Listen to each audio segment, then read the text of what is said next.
Going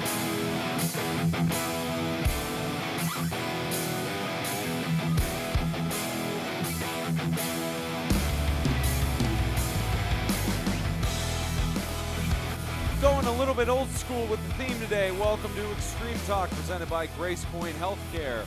Go to GracePointeHealthcare.com, request your appointment online, $20 off your new patient office visit fee.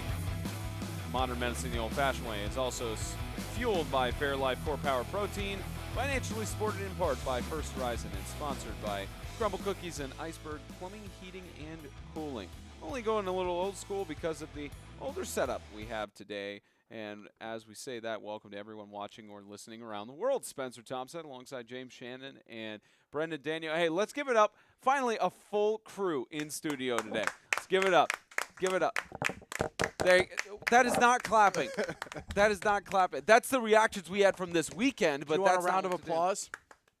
Thank you. Thank you. Finally applauding there. It's been a busy October, or busy late September for everybody. You know, you've had your house to worry about and moving in, those kind of things. Did you ever figure out that project from last week? It's done. No, I haven't had time.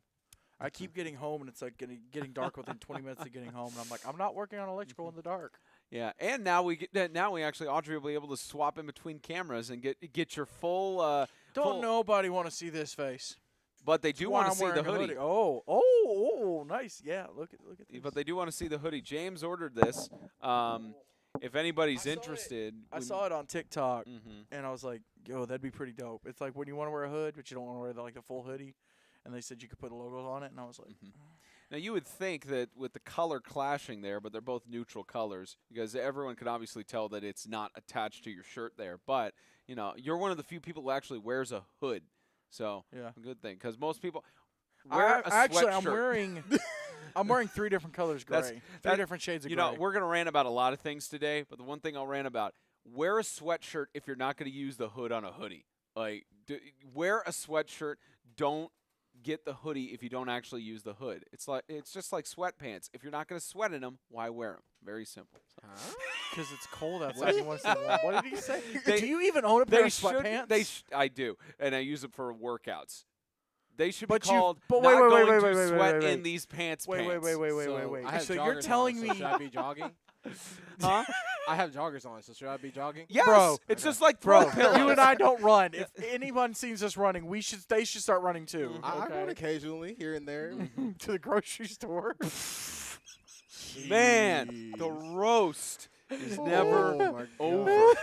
The roast is never over. Hey, I only run to the gas station, so there you go. And it's only to get a candy bar. How far is your house from a gas station now? Like, how far are you? It's only from? like 2 minutes. Is that driving or walking?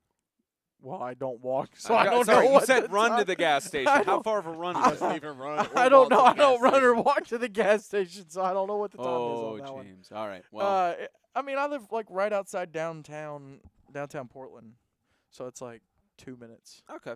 That's not bad. Yeah. I've got like the gas station, McDonald's, Sonic, all the essentials. Arby's. All the essentials. The Arby's, not an essential, but it's there if you need it. They have the meats for you. Yes, they do. All right, well, what an eventful weekend in the 8-man football scene. Speaking of awesome merch, let's mute that.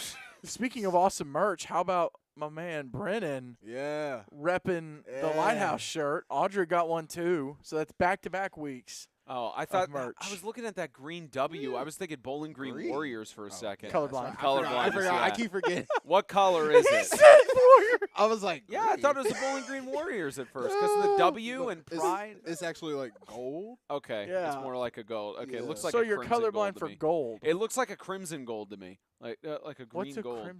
What's a crimson gold? Because crimson's on the green. It looks green. Hang on. Maybe I'm is getting there the an color actual, name wrong. No, hang on. Maybe crimson gold exists. I'm gonna Google crimson gold. It might exist, something like that. But hey, There's a movie called Crimson Gold. never heard of it. But Neither had I. But well, you learn something new every day. don't Google Crimson Gold. You learn something new every day, as especially with this past weekend. People learn something new every day, and they're about to learn about some new scores and everything before we go too much on a tangent here. So, Week 10 in the books for the 8-man football world around the Southeast. We start out with the Thursday night games. First, the Tennessee School for the Deaf traveled all the way to Ottawa to collide with the Golden Eagles of Grace Baptist, 50-6. I was going to go, Ottawa. 50-6. The Coach Attack and Company 8-0 now, 9-0, something along those lines. 12-0. Yeah, 12-0 Well, even with the bye they weeks. did beat the bye week, so so through 10 weeks they're 10-0 in that case. yeah, but basically. No, 9-0. Yep, 9-0 as they head into the bye week for the playoffs. Well, the struggles unfortunately just continue for the Tennessee School for the Deaf Vikings. But for your first season back after taking the suspension of sports in 2020 due to the pandemic, it's there's some things they can build off of. They at least got a touchdown there, and of course, touchdown was from their star in Conger. Gage Conger. Yeah, absolutely. And for Grace Baptist, they just keep rolling. Yeah, I mean, a shout-out to them for the sportsmanship that they showed Friday night, or Thursday night. Even with it being senior night, they still rolled out there, and they let their seniors, from what I understand, they let their seniors do the kickoffs, like kick the ball off for the kickoffs. And then other than that, it was all JV play. So, I mean, that's really cool that you still were able to find a way to include your seniors. It's an important time to save. With Priceline, you can get Sorry about that. It's the advertisements rolling there from the theme song because I'm going on Max Preps to make sure I'm looking at the same stats that you are. Hate to break the fourth wall like that, but it was unintentional. It is a great time to save with Priceline. It'd be even better if they could sponsor us. Yeah. But even with the underclassmen playing Thursday night, I mean, you had Wesley Thompson, sophomore, 9 of 11, 162, 2 touchdowns, and then they also gave Carson Connect. Cooper's little brother. Yep. He had a touchdown pass, 2 of 3. He had a 149.3 quarterback rating. Wesley Thompson had a 161.9. That it was mostly passing the other night. You did have Wesley Thompson also run for 3 touchdowns, 7 carries, 80 yards, 3 touchdowns. And then receiving it, they kind of spread it out between Iverson, Passions, Connect, and Mock. I don't know why my screen just did that. Anyways, but just a solid one for Grayson. And the other good side of playing TSD, and obviously you want your seniors to get playing time, but at the same time, this is 2 weeks in a row that they can really or not 2 weeks in a row because they played FCA. 1 week in a row, 2 weeks with the bye week, that they can make sure they're healthy rolling into that second round game. Yeah, the big thing is health there. And as you mentioned, the Golden Eagles keep rolling, Brendan. And at this point, no losses on the year. It's been a while since we've had a team go completely undefeated in the regular season and all, and then win the state championship and potentially win national. Ezel Harding attempted it. They lost to Evangel in the regular season. So the Webb School tried it and lost in the state championship. I believe Christian Community was undefeated that year, actually, in 2018. So CCS did it, but they didn't go down to Florida. Likely Grace Baptist is going to go down to Florida at this point. But I mean, the last team to go undefeated and go all the way through and win the state, they didn't go play at Nationals, but Lighthouse did it in 14. I don't think FCA was unbeaten in 15. I think they took one loss. Yeah, one loss to Freedom. I think it was. That was on the road in Huntsville. But yeah, Brendan. Any other thoughts on the Golden Eagles? There's another phone call. Nice job, my friend. Coach. Of course. Maybe we should get him on the show. Should we? Maybe. No, but any other thoughts on the Golden Eagles? No, just the Golden Eagles doing what they do best, winning even with the young guys. And it just proves that their young guys are just going to take over when all the seniors move out and they take over and do what they will usually come out and do, possibly dominate. But it's a great move to get all your older guys some rest as well. Absolutely. Congratulations to Grace Baptist. They have a bye week as they earn the first round bye. Before going into next week, they will host either the FCA Falcons or the South Haven Christian School Patriots. And as for the Tennessee School for the Deaf, to my knowledge, this is the end of their season for a little bit. They have a bye week this week, and then they travel to Sacred Heart to conclude their season on October 30th. Next game on the Thursday agenda, the Thursday slate of 8-man football games. The Freedom Cowboys come into Franklin Christian and get the job done on at Bass Field. 38-14, the Freedom Cowboys get the victory there. And Brendan, we talked about how the Freedom Cowboys are just a dominant force. They took a loss earlier in the year, but it's another team that looks really dangerous going into Florida because of the groove that they've gotten in. And oh man, they stayed dominant. I'm waiting for it to pop up on Max Prep. Sorry. Yeah, they're just a dominant team overall, offense and defensive wise. The running back Tatum, I'm sure, probably dominated this game, and the defense did their job more than likely and stopped this team from scoring. Well, I think FCA, and I would have to look again. I don't think FCA scored until second half. It doesn't show on Max Prep. I know it was. I mean, it was Freedom. Freedom pretty much did what they wanted to do. Thursday night. Not even a box score on there. It was just scores reported after the fact of a 38-14 final. I know, James, you were watching the game. What did you see specifically from that contest? Like 25 Zaxby's commercials. Okay, game wise, what did you see? I mean, it's like I said, Freedom did what Freedom wanted to do. If Freedom wanted to go one way and run the ball one way, they were going to run the ball that way. At halftime, Freedom was up 16-0. It was a little bit tighter of a first half, and then Freedom just blew the doors wide open in the second half. I mean, it got up to 32-0. It was 30. I believe it was 38-0, and then FCA got the 2 touchdowns in the fourth quarter. So, I don't know if FCA was maybe reeling from the Grace game, but Freedom came in there and did what they wanted to do. And it seems, it's got to feel great for guys like Raymond Hunt, who it was at Riverside. They had their battles with FCA. FCA, for the most part, really dominated those battles, and then being able to go to a team like Freedom and then come back and play FCA and get a win in his senior year, it's got to feel good. Yeah, it's got to feel good. Yeah, and especially, as you mentioned, the Freedom Cowboys, whenever they set the tempo in the game, the majority of the time, they're the ones who end up with the W. So congratulations to the Freedom Cowboys. They continue to roll along after this game. They face, it says on our master schedule, Carolina Wildcats. FCA, by the way, they got their last touchdown with, I'm looking at the live stream. They got their last touchdown. Let's see if it shows it. While he's looking at that, as mentioned, the Freedom Cowboys will face off. They will have a home game. A minute 54 left in the game. Gotcha. So.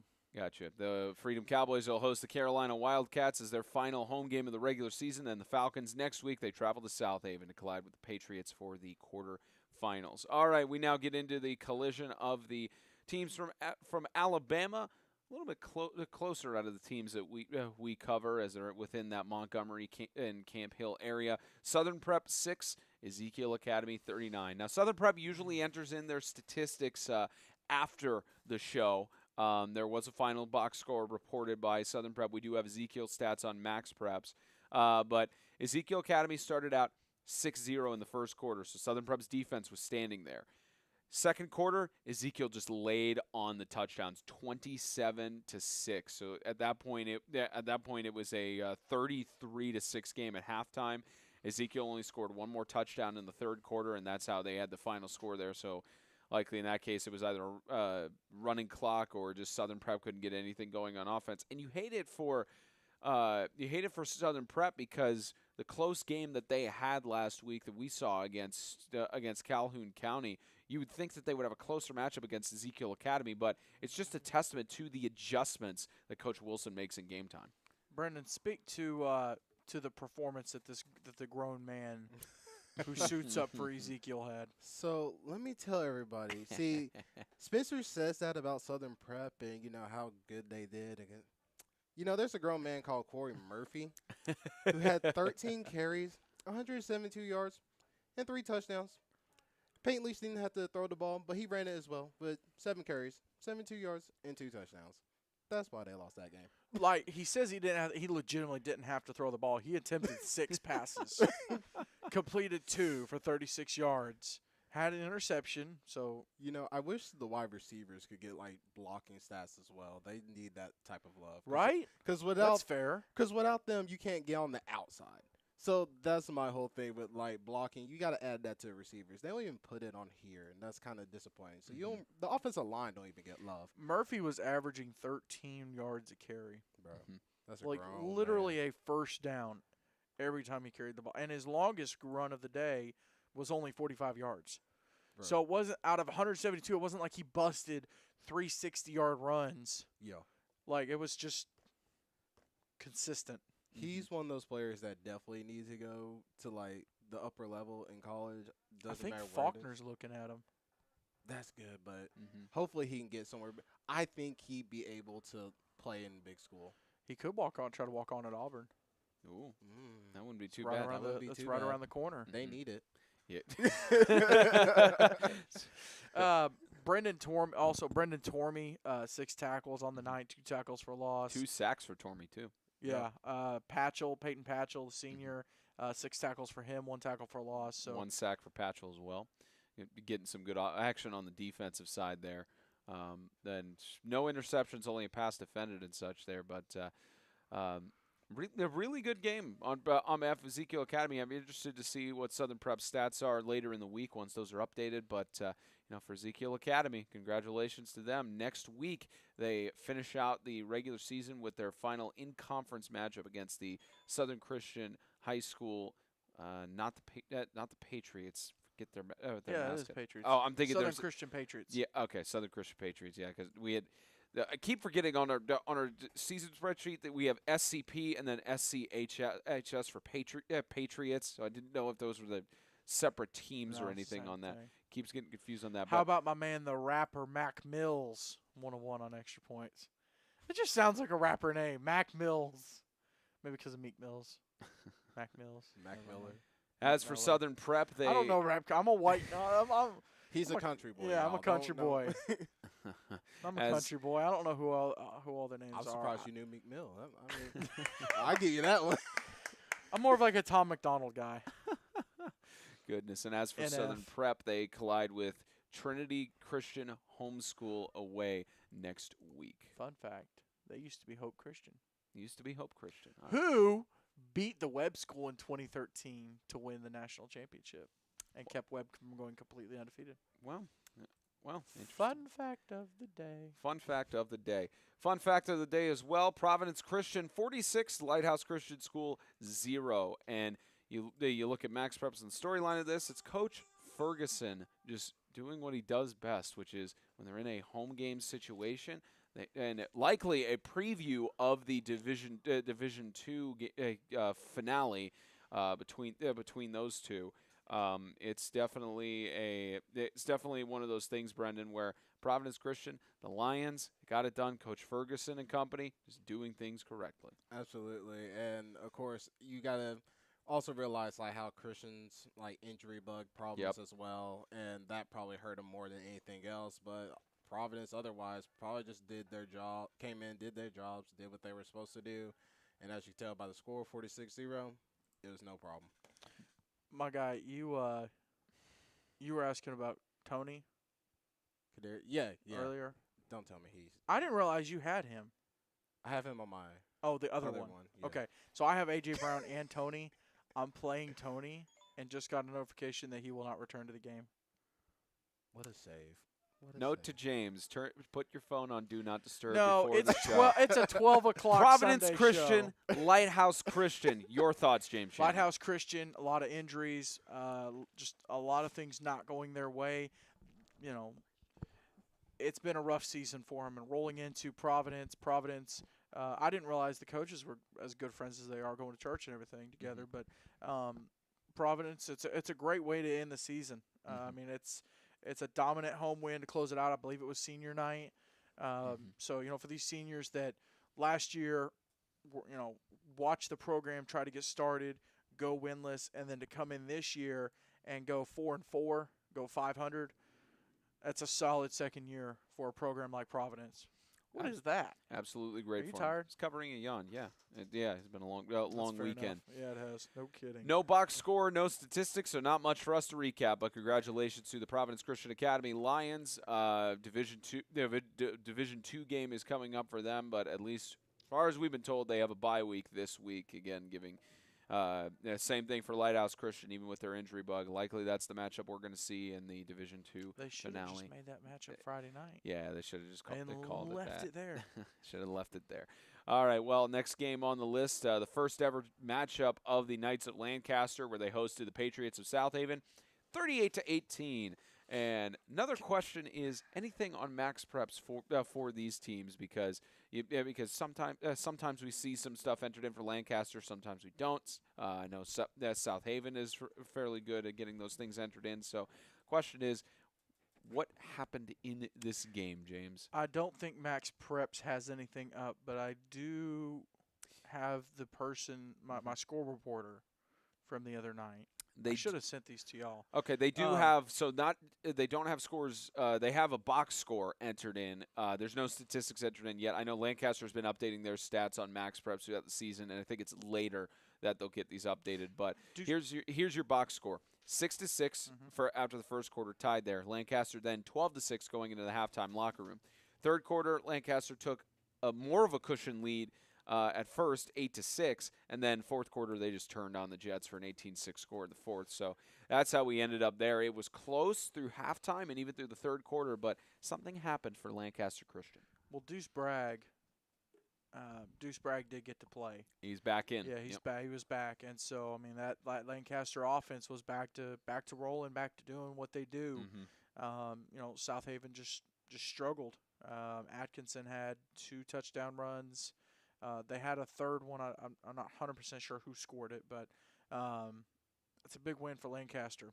And for South Haven, I don't know what was going on with them. Maybe injuries. Maybe it was just the fact that Lancaster was better. But that makes Lancaster, to me, more dangerous in the postseason. Yep, especially with them hosting a playoff game next weekend. How exciting was it for you, Brendan, to see Deuce Bragg back, but also see the final score in this game? Well, I'm happy he's healthy and good to roll because he is a very good competitor and a great quarterback. I've seen him scramble out and just throw amazing passes, and just seeing these wide receivers just go out there and do slides and catches, it's just amazing. South Haven, though, I think this is just a warm-up for them. I think this is kind of getting their footing of how the playoffs is going to be. Yeah, I don't think you take it too serious. Okay. Well, you take it serious. You take it serious, but you take it with a grain of salt. You go, okay, this is not a division matchup. It doesn't affect our standings. Let's just try not to get anybody hurt this week because we got to go play next week. Yeah.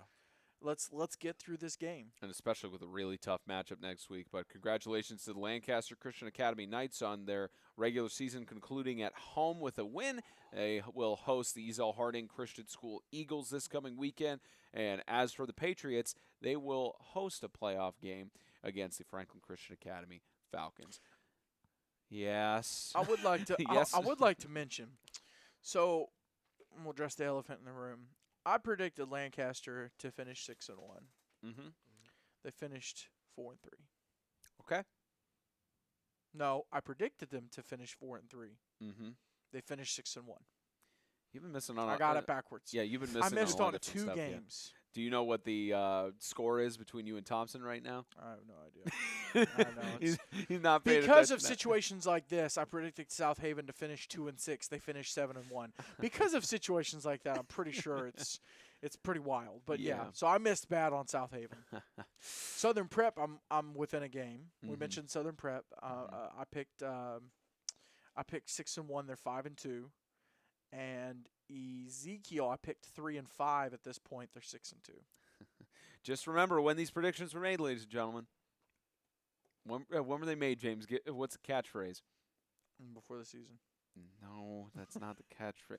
Disappointing me as always, but wouldn't be the first time. Won't be the last. Certainly won't be the last, even with it being the last. Especially for you. Oh yeah. All right, well, the And not just you. The Evangel Christian School Lightning traveled up to Mount Juliet traveled up to Tennessee for the first time since 2018, but for the regular season, first time in a while that they've traveled up to past the Alabama-Tennessee state line. And what amazing fashion, and what better motivation for them to come back to Tennessee more often. 62-8, they got the win against the Tennessee Heat at Charlie Daniels Park. You hate it for the Tennessee Heat because in a season that looked so promising, and then going into it, Carter Sutton's out for the year in his senior year. You really hate it for Carter Sutton and the Tennessee Heat. They've just had tough loss after tough loss after tough loss, and in this case, the Evangel Lightning, Brendan, just doing what they do best. Since that loss to Grace, they've just continued to step up their game. Absolutely, and it shows. Eli Whitfield had an amazing game with 12 passes, only 10 completed, but QBR of 163.2. You can't complain on that. No. With 4 touchdowns as well. Gotta love the kid. He did his job. But also, you gotta give a shout out to the main guy catching it, which is old man Chapman with 5 receptions, 58 yards, and 2 touchdowns. I know it doesn't sound too impressive to some people, but it's very impressive. And for the running, of course, it was a committee. You had it was Oprah style. You get a carry. You get a carry. Because Harris Black, he had 1 carry, 30 yards, and 1 touchdown. So that was probably him scoring something. Eli Whitfield had another scoring touchdown. So he had 5 in total, 4 passing, 1 rushing. That man, bad news. He a menace to society. Man. And he's only a junior, so next year, watch out, Alabama teams and whoever else they're going to play, because it's going to be a toughie. It absolutely is. Any additional thoughts from you, James, on the tough loss for the Heat? Coach, well, I mean, it was a tough loss. Coach Tim cracked me up. I called him on our way back. He was coming back. We had already passed each other on the interstate at that point, but he answered the phone. He goes, "Man, I'm trying to get down 65 out of this Lord-forsaken Tennessee." That's fair. That's fair. But no, I mean, it is a tough loss for the Heat. I tried to pick the upset special. Didn't quite work out, but preseason. You did pick Tennessee. Let me ask you this: if Carter Sutton were in the game, what do you think the final score would be? If you think he was in the game healthy. So it was 72-6, right? 62-7. If Carter Sutton's in the game, that score is – I still think the Tennessee Heat lose just because they have other players that are hurt. Mm-hmm. But I think the score ends up being – I'm giving Tennessee Heat 2 more touchdowns. Okay. And I'm taking 2 off the board for Evangel. All right, so say take away 14, so it's 48. So it'd be 48-21. Okay. I think that's fair. I think he's worth the 2 touchdowns. Yeah, I think he's got some good. He's pretty skilled.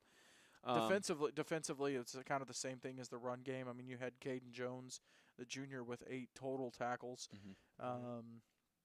You had Zach Chandler with 2.5 tackles for loss. Romano, Chandler, Mason all had sacks. They gave a half sack to Harris Black. And then Black, Chapman, and Smith all had a pass defensed. Mm-hmm. And Thomas Koch, I think I got his name right this time. Coach Tim tried to help me pronounce the name. Koch. I think it's Koch. Yeah. I thought it was Koch. Or Koch. Might be Koch. I think it's Koch. Something like I've that. slept since then. Anyways, you had a fumble recovery that was forced by Zach Chandler. Mm-hmm. And then my man Lucas Mast. I was about to say, you got to get that kick. 7 of 7 extra points. And then they brought in the freshman, Victor Kyatt. He went 1 of 1. Mm-hmm. So there you go. What I find interesting on the stat line is they only have 1 recorded kickoff for Evangel, even with the amount of touchdowns they put on. So I'm guessing with that, it's either they had more kickoffs there, or maybe it was just they were punting it a lot more. But it just shows the Evangel offense. 2, 3, 4, 5. So yeah, he's counted the touchdowns 9, down here. 10 kickoffs. and there's only one recorded. So interesting stuff. That's like a trivial stat, though, when there's That's like 10 of them. 10 touchdowns and 1 kickoff. Maybe they got it all on defense. Maybe something like that. But Could have anyways. been some on defense. Well, 4 touchdowns. no, because there's 4 passing touchdowns. They scored 9 total touchdowns, so there's 4 passing. Yeah. And then 1, 2, 3, 4. Maybe they onside kicked it. Maybe that's not considered a kickoff. I guess, but 4. One of them would have had to be either a kick or return. Well, it would have been a defensive because they would have showed kick return. something like that. Yeah, it would have been. It would have been on defense. Yeah, it's something like that. But because there's only 8 offensive touchdowns. Yep. And then they had 9 total. So there you go. All right. Well, congratulations to the Evangel Christian School Lightning. They got the victory. They travel on the road to East Central Homeschool before they close out the regular season on October 29th, hosting Southern Prep. And as for the Tennessee Heat, it doesn't get any easier. Next week, they travel down to the Lighthouse Homeschool Warriors and then the Independence Bowl on October 29th, where they host the Freedom Cowboys. So I missed on the Heat. Uh-huh. Bad. Yeah. I picked them at this point. They were going to be 7-3, and now they're 2-8. Evangel though, I picked 5-2. They're 6-1, so I'm 1 game off. One game off. All right, let's talk about the game where nobody could really watch it because of the Verizon service being spotty at the field, but still a decent game to see good Coach J.J. Duarte and company. And I like the story how you guys were about to go down to the field, met you up for the equipment, and Coach Duarte sent you a menu for the barbecue restaurant they were ordering from and said, "What did you guys like?" Yeah, we were getting ready to drive down, and Coach says, "Hey, what time are y'all getting down here?" I said, "About between 5:30." Mm-hmm. He sends us the menu, and he's like, "What do y'all want?" the one game I decide to miss this week. And you missed the free supper. I would have loved to go see the venue and everything, but aside from the connections issues, it seemed very hospitable in terms of going down to Pinson Sports Complex. Probably one of the best places we've been. Yeah, I mean they brought in the big oversized lift, so that Brennan and I had plenty of space up there for the cameras. Just super. I mean, we even got there and I called Coach and I said, "Hey, how are we doing the setup?" Because he wasn't there yet. He goes, "Well, I'm stopping by the gas station to get some ice." He said, "You want anything to drink with your meal?" Oh man. I'm like, dude. And then obviously spotting shirts for Brennan and Audrey. Wow. And did Junior get one? I don't think he did. I don't think so. I don't think he did. It was funny watching Junior walk up and down the sidelines the other night because there wasn't a whole lot of room on the sidelines because they played on a full-size field. But there wasn't a lot of room on the sidelines. But every time Junior would go back and forth, he'd be like, "Get out of the way, cameraman coming." That's great. He's enjoyed becoming a field celebrity this year. Oh yeah, he's got pictures and rightfully so because he's walked like 2 or 3 miles per game just back and forth. Oh yeah, working that field cam. Yeah, he's gotten a lot of photo ops. He's had some games where people are referring to him now as cameraman. He's just good stuff. Yeah, he's got some good stuff from that. But there was a game that was played. Lighthouse Homeschool got the job done. And Brendan, how did they get the job done against East Central? Well, at first they were struggling a little bit on the offensive wise and defense because they were doing a lot of arm tackling, or at least trying to. But in the second quarter, they got it all figured out with 16 to zip. Obviously, as you can see, it's just coaches making adjustments. And East Central played great. It's just when that defense is on the field so much, there's only so much you can do, and they get tired. So eventually, they don't give up, but they just had to give up plays. Well, and they started out, I mean, it wasn't 100% ideal what the end result was. But Lighthouse fumbled on the first play of the game. Yeah. East Central gets the ball, goes down, can't score a touchdown, but they do get the field goal. Yeah. So they start out 3-0, and Lighthouse scores 6-3. I'm sure you loved seeing that field goal. Oh, it was amazing. Dude just drilled it. But then at the end of the first quarter, it's 6-3, and I was like, okay, here we go. And then from there, Lighthouse just 2 touchdowns in the second quarter, 3 in the third, just poured it on, and it was over from there. That quarterback kind of remind me of Cooper Connect. Preston? Just Preston the way Graham? he can throw the ball and run it. Yeah. Like, I wish we had the stats up because I really want to know how he did. He also caught one. He was the Fairlife. He was the Fairlife core power play of the game. He catches the touch. He throws it for a touchdown. He ran for a touchdown, and he caught a touchdown. Wow. Yeah, because we saw the second string quarterback come in. We were like, what is this? Yeah, and then I see him move over, and I'm like, oh, here we go. But it was interesting because I never heard of a quarterback who's like, I want to play any position that I can, and he wanted to play wideout, and he did a great job. Like, the kid's amazing. So Ben Hirsch had 2 rushing touchdowns in the first quarter. In the first half, rather, second quarter. You had Preston Graham, who, let's see if I can find it, because they updated the score, like the scoring update. So Elliot Knowles was the backup quarterback. He threw the touchdown to Preston Graham. Actually, Preston might not have had a passing touchdown. No, I think he did. I see 2 rushing touchdowns. Let's see, PAT miss. No, he didn't. He didn't throw for one. Whew. He ran. That might have been that one touchdown that was like shy. Now the backup did throw for a touchdown. Yeah. He threw one to Kellen. No, it was to Preston. He threw to Kellen Smith for the 2-point. But the backup threw for the touchdown to Preston Graham. And then Preston Graham ran 2 of them in. But overall, I mean, that offense, it was clicking especially after that first quarter. It really got to clicking. And, East Central had both teams had a player ejected in the first half. I believe one was for throwing a punch. The other one was for talking to the official. But, and then, that might not be correct. I'm pretty sure it is, though. The East Central ejection really hurt, because that was their starting quarterback. And then for Lighthouse, the guy that got ejected was one of the running backs. It was actually the defending Crumble Cookie Player of the Week. That was that was a bummer. But they still had guys step up all over the place. So it was a lot of fun. Like Brennan said, super hospitable, great place to go down to. I mean. And really Parents in the the amount of people coming up going, thank you for coming to the game. They were asking to help set up as Yeah, well. I know. Like, I was sitting over there by myself putting up the cameras, and they were like, do you need any help doing anything? And I was like, nah, I got this, guys. No worries. We got to get it all set up. But they were great with giving us press box space. So it was phenomenal. Always feels nice to get press box space, doesn't it? It's phenomenal. For the press to be in the press box, it's very special. It's a very noble idea.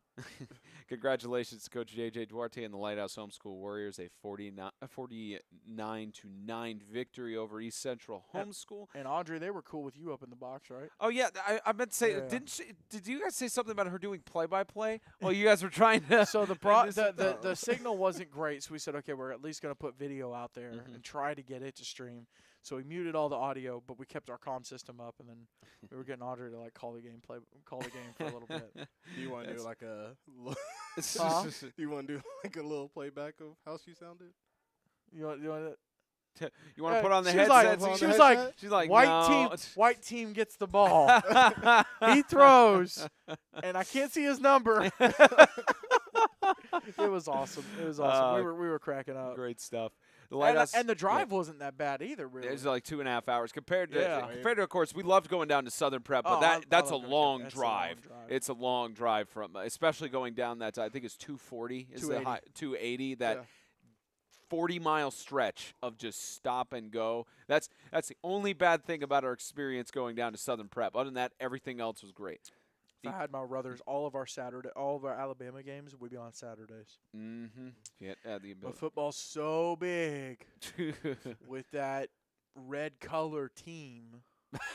All right, well, congratulations to the Lighthouse Homeschool Warriors. They conclude the regular season with a home game against Tennessee Heat. And as for East Central Homeschool, they got a game next week. They will host the Evangel Christian School Lightning. Final game that happened this weekend that we were not at. We took Saturday off, even though James was telling me, he's like, man, this is the one Saturday we choose to take off. And then there's a game. Sacred Heart of Jesus High School Knights, they hosted the Ezel Harding Christian School Eagles 42-38. Coach Blankenship and company got it done. Wow. It's a pretty impressive for them to get that victory. No stats on Max Preps for either. No box score for either on that. No film provided by either school on that. So all we can speculate is that Sacred Heart, they've kept it close in most of the games they've had. And for them to get this victory in this fashion, especially with Ezel Harding going to the playoffs, the next weekend, to get that win, even with them being out of the conference, it's pretty special for Coach Blankenship and company. And Sacred Heart, it's like you said, it's a great way to end the season. Especially with all the traveling they've had to do. Well, not in the season, because they got TSD. They've got TSD next week, and they've got the Memphis Nighthawks on Friday. I forgot to. That was a late game added. Yep. They're playing Memphis Nighthawks on Friday night. So, I mean, that will be an interesting game, especially with how the Nighthawks were able to play against the Heat. Mm-hmm. But, big win for Sacred Heart, for Ezel Harding going into the playoffs. It may have been the same situation as the South Haven, where it's like, okay, look, let's keep it. I mean, it was a close game, so it doesn't seem like that would be the case. But I don't know. It's the downside of not knowing anything about these games. And there's absolutely nothing we can do about it. Yep, nothing we could do. Other than pack up in a car and drive to the game. But shit, yeah. You've seen both teams, Brendan. Any final thoughts on that score? No, I'm sure Sacred Heart had their big man running in most of the time, or because that too, Lightning and Thunder, boy, they're mean. When we went to go see them, they were mean. But for Ezel Harding, I hope they just put their starters out just for playoff reasons, but you never know. You really don't. With that close of a game, I would think that if it's on their backups having that close of a game, it does show. Especially the future is bright for both Sacred Heart and for Ezel Harding. So for sure, good stuff on there. Congratulations to Sacred Heart. They picked up a game with the Memphis Nighthawks on Friday, as James mentioned, and Ezel Harding. They will travel to Lancaster to collide for the first round of the playoffs. You got your hand up for something, James? Yeah, I just wanted to update everybody. I picked Sacred Heart at 3-4. They're 4-3, so I'm one game off.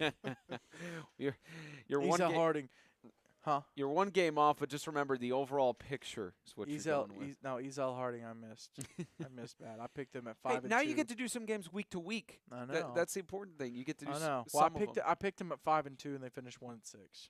Yeah, you get to pick some games week to week, though. Okay. We're done with the game recaps. Okay. Oh, boy. Now, actually, we're not going to talk about the big story from this weekend first. I'm going to swap it around.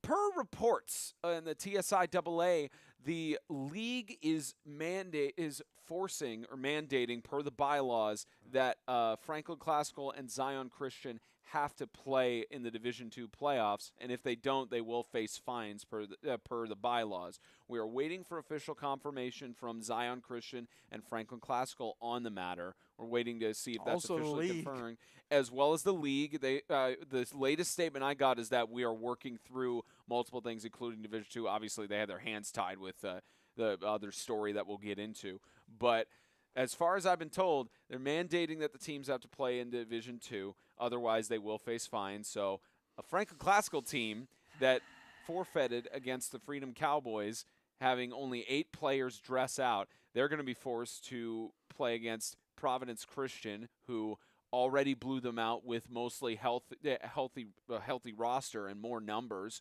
And it'll be a rematch with Lighthouse playing Zion Christian, who – I'm trying to remember the score on that. I think it was within 10 to 20 points or something like that. But history likely to repeat itself. And also you have Lighthouse Christian, who has their 5th-string quarterback who's injury-ridden at this point. You're making 3 of the 4 teams who are riddled with injuries play a Division II playoff game, and you're threatening to fine them if they don't. And another tidbit for you, postseason games playoffs, the league makes 20% of the revenue from those playoff games, to my knowledge. Let me look again at the bylaws just to confirm on that.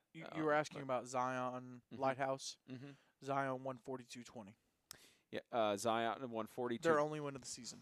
Zion's only win of the season. So you'd play that game again. So likely the way things pan out, it'd be Providence and Zion in the Division II championship, which that was a one-sided game. So this is a Zion who has also been sitting for 2 weeks, and if you don't if they don't play this weekend and they make them push it to next weekend so that they can keep the title game, championship, whatever in line.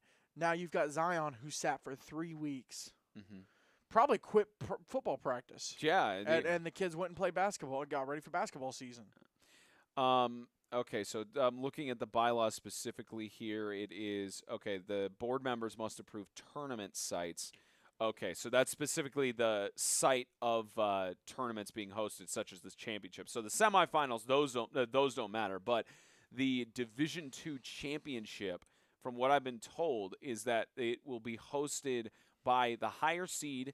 If it's tied between the 4 seeds, it's hosted at the North, which if Lighthouse were to win, they would host it, and if Providence were to win. Otherwise, if Zion wins, Providence would likely host it. If it's the bottom 2 teams for the seed 5, I believe same thing. The North team would host it. In that case, it would be Classical. So at least the championship for Division II, the league would receive 75% of ticket sales and 25% would go to the host school. I don't know if that applies to the semifinals. That'd be a question here because it. I would think it would, because now if they're being threatened with fines, then that would mean that they are approaching this tournament as a league tournament. Yeah. It does say in here, teams participating in the TSIAA regular seasons are expected to participate in the postseason tournament, which I assume they're making Division II the postseason tournament, or qualified as that. Failure to appropriately withdraw from a tournament will carry a $500 league penalty, plus any other fines deemed necessary by the TSIAA executive board members to cover the host school's expenses. So that's what they're basing it on. So Classical and Zion, both of them will be facing a $500 fine, $500 fine, or potentially risk injury. I know that Zion Christian is wanting to head on to basketball, especially with sitting 2 weeks, probably not practicing. Classical, I'm pretty sure they're on the same line of thought where they're wanting to move on to basketball. Division II, in its current format, is not a true state championship. Division II, in its current format, is not. It clearly isn't working. This is the second year that we're put in this situation here. Last year, it was down to 2 teams because Sacred Heart was determined ineligible, and the other lower team, because it was Classical and Riverside who played in it, the 2 South teams. I believe the other North team, because Bowling Green had dropped out and they didn't have another team to fill in North. I believe Lighthouse was ineligible as well last year. I'm trying to No, it wasn't. It wasn't Lighthouse because they went into the playoff. They were in the D1 playoffs. It was 4 teams in the North, including Sacred Heart, and then it was whittled down to 3 because Sacred Heart was ineligible. So it was the bottom 2 teams in the South, Riverside and Classical, who were forced to play that game after 3 weeks or almost a month of rest. It was Lighthouse in the D1 playoffs last year because we were going to get Battle of the Bell, and then it didn't happen. So that was the case that happened with that. But this year, last year it was teams being ineligible, and then Classical, the result was essentially guaranteed going into that game. Riverside won because they beat Classical in convincible fashion last year, and then the outcome was guaranteed there. Now you have a situation where even if you have Lighthouse and Providence play, the outcome's guaranteed. It was a 46-0 win if it's Providence and Lighthouse, unless Zion gets the victory. But if Zion is forced to play. But you've got a situation where you're having teams play who are riddled with injuries for, at least according to the host thing, 75% of the ticket revenue. But to me, it seems like it's not about the kids anymore. Yeah. And so these kids, that are hurt, and these teams that are, it doesn't matter. It doesn't matter. Now, what we will say, there are some players who I'm sure they want another game. I'm sure there's some, but kids that want to play. The majority of the schools we've talked to, the majority of coaches we've talked to around this have said that their players are just, it's Division II. They don't see it as legitimate as the conference does, which is the problem.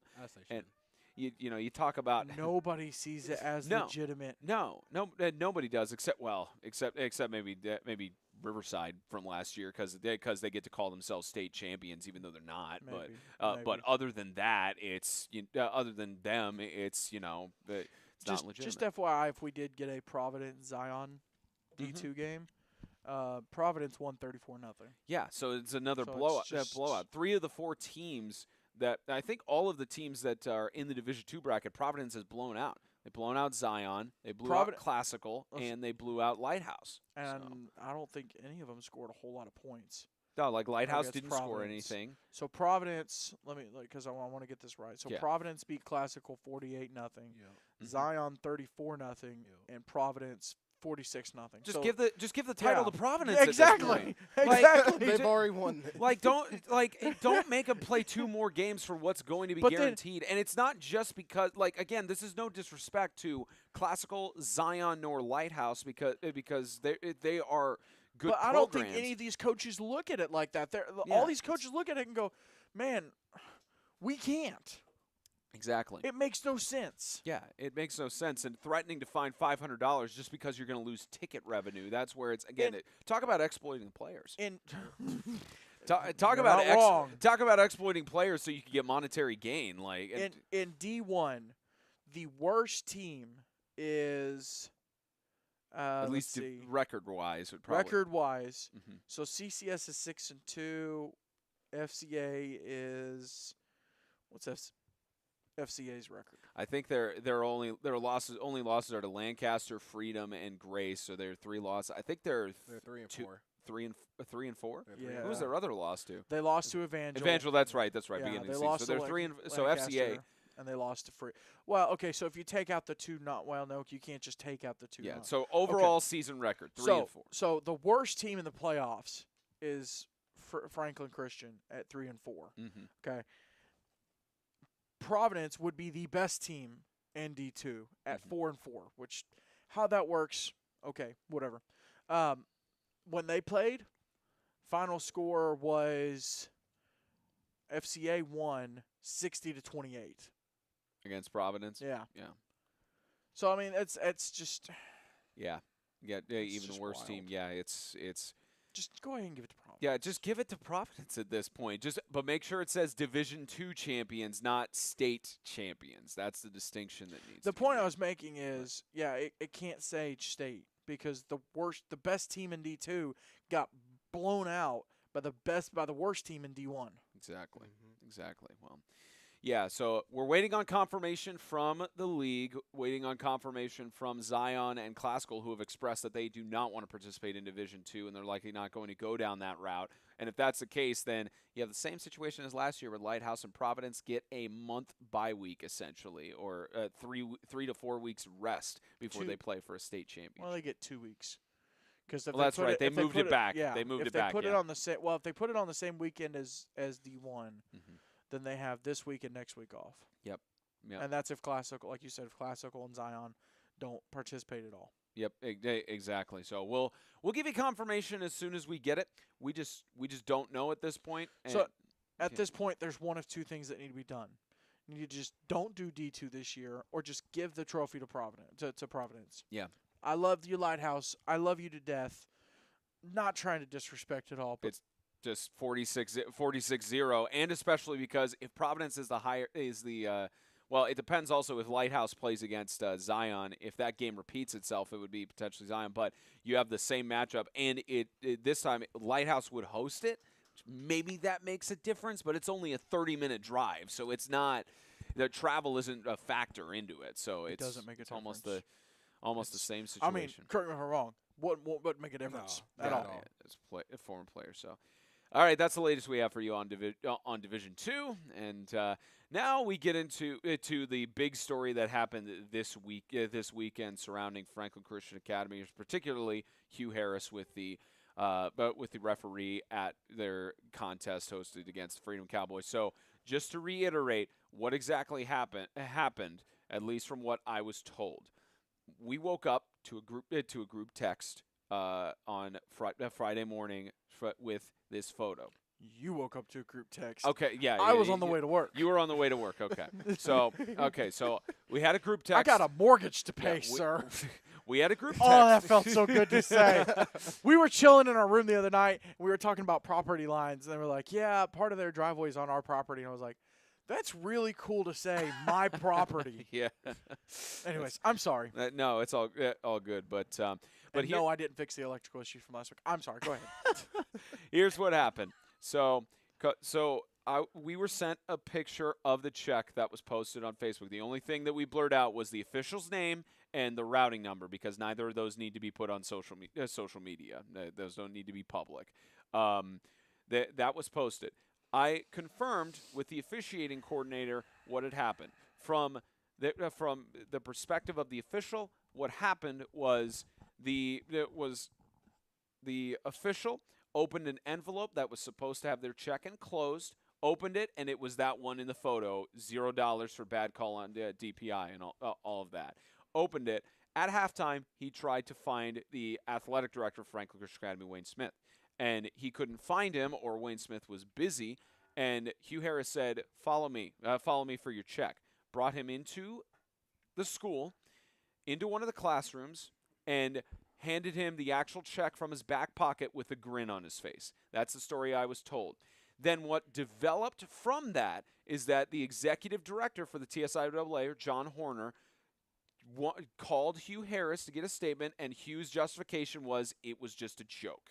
That is what I was told, or we were just joking around. That's what I was told. And that's when the post on social media went out, was from that statement. What I got further confirmation from, as I posted on social media, is that Tim Johnson initiated the conversation with Ronnie Perkins, the director of officiating, and said, I'd like to have a conversation, and had a conference call with Ronnie Perkins and Wayne Smith, the athletic director. And he mentioned, I am just trying to win a football game. I don't know what happened here. So Ronnie explained the situation.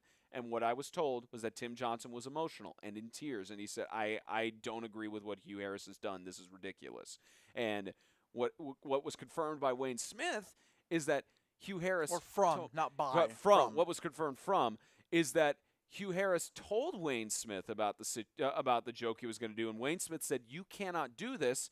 And he was caught up because apparently they were out of concessions, there was parking issues, and it's a new field at Bass Field. So he's doing what an athletic director is supposed to do, which is making sure the game day operations are all functioning. So Hugh Harris had said, I'll handle the checks. So from what we were told was that the actual check was in that envelope, and Hugh Harris swapped him out and took the actual check and put it in his back pocket.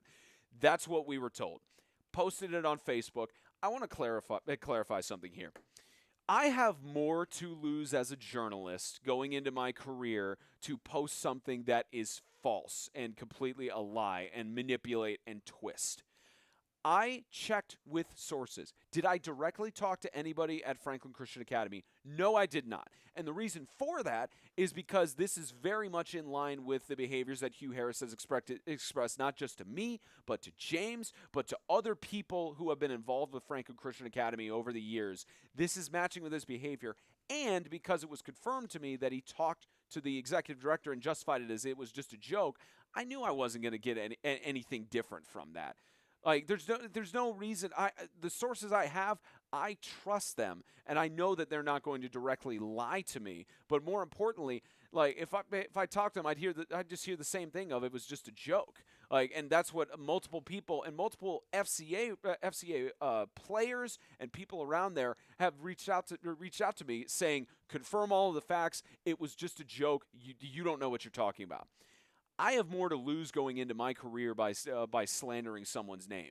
I was not slandering Hugh Harris's name in any way, shape, or form. I reported on exactly what I was told, and I made sure it was confirmed. I reported nothing but the facts. And the fact is that this is repeated, not specifically what Hugh Harris did, but this kind of behavior. He's been kicked out of football games before for his behavior of shouting at referees and disagreeing with their calls. This aligns, and it just so happens that in this circumstance, it was so monumental that finally his behaviors have been exposed to the light. I want to clarify as well. Yes, when I was on a bus ride down to Riverside Christian, while I was still a student at Franklin Christian Academy, we were down on a bus ride heading down to Fayetteville, and Hugh Harris presented the question to me of what if we tried broadcasting for our games. He's the reason I got started in the broadcasting industry. I'm thankful to him for that and the opportunities that Franklin Christian Academy provided. I am thankful for that. This has someone commented about after all the school has done for you. Since that start, 2017, I approached Hugh Harris about being the director of broadcasting for FCA.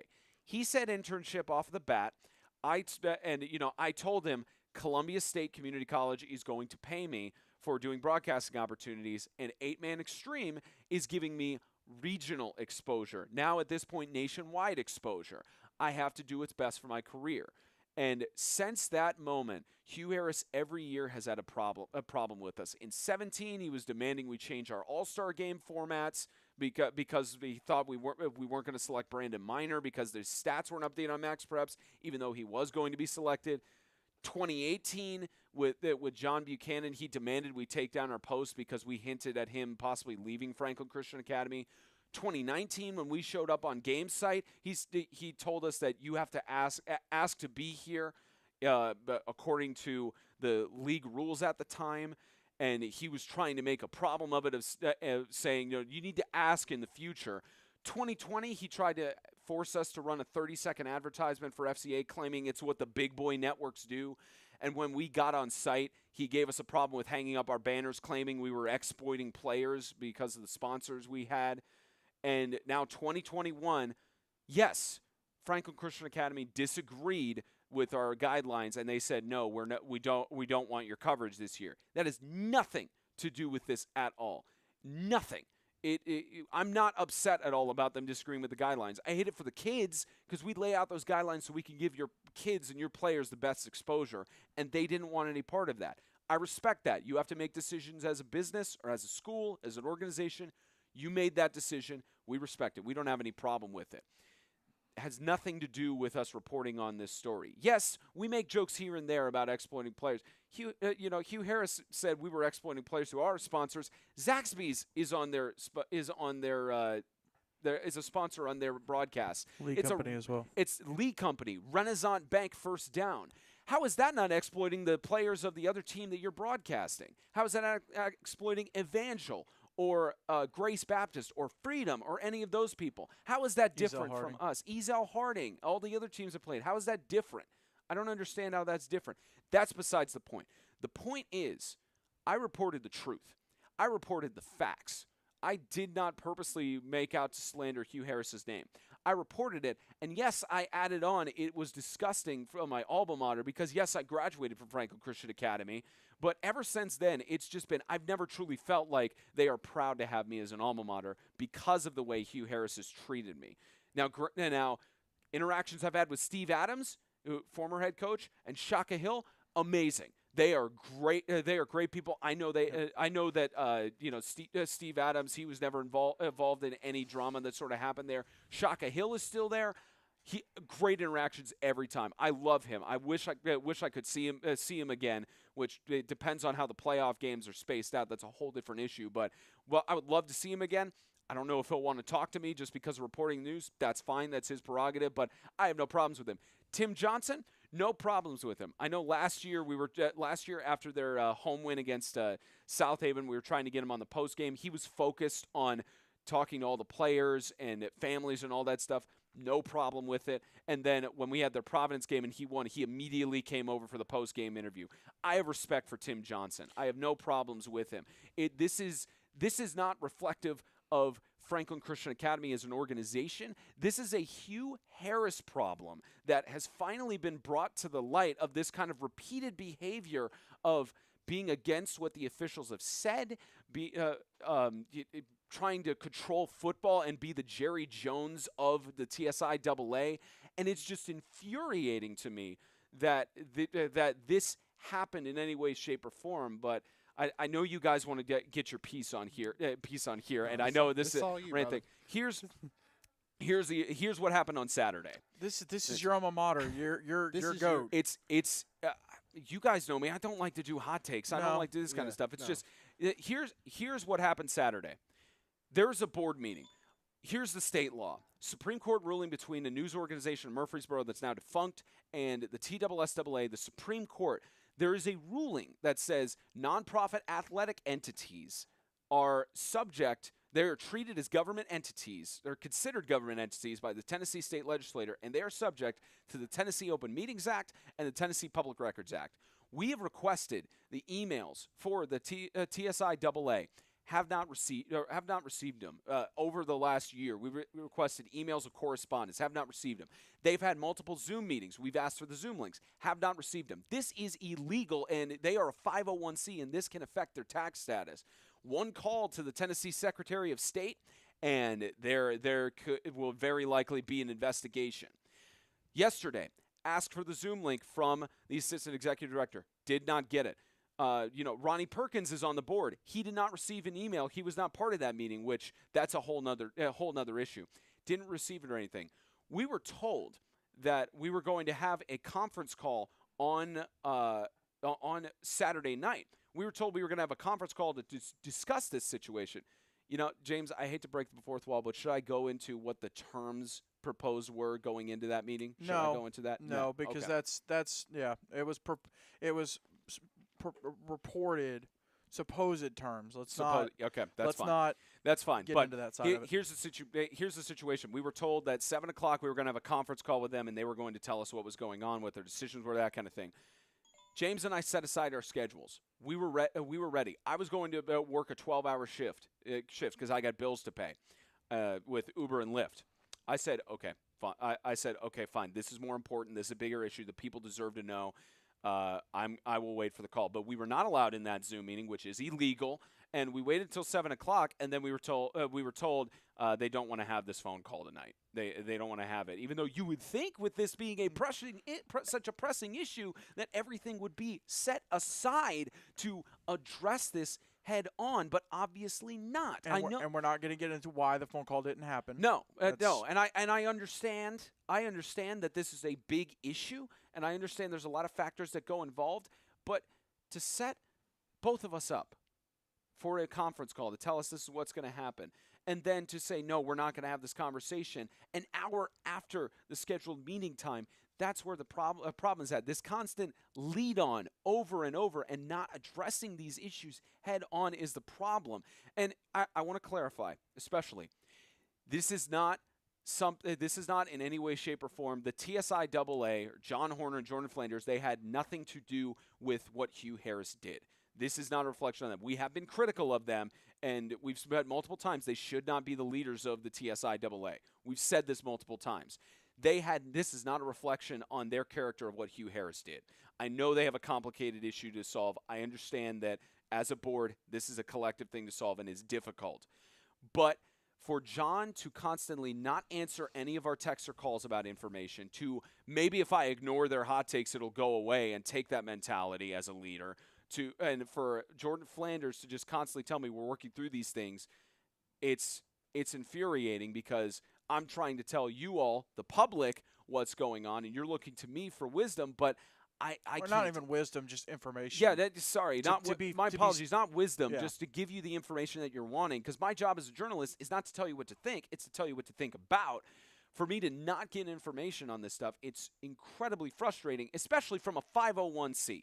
It's incredibly frustrating that the powers that be, specifically John Horner and Jordan Flanders, are on such a power trip that they want to be responsible in some things. There's been issues in the past where they potentially threatened to ban us from broadcasting the playoffs. For them to have that power, but not to say to schools, you have to play your playoff game on a Saturday, and to regulate those certain things. They want to be standoffish in certain things. It's such a power trip.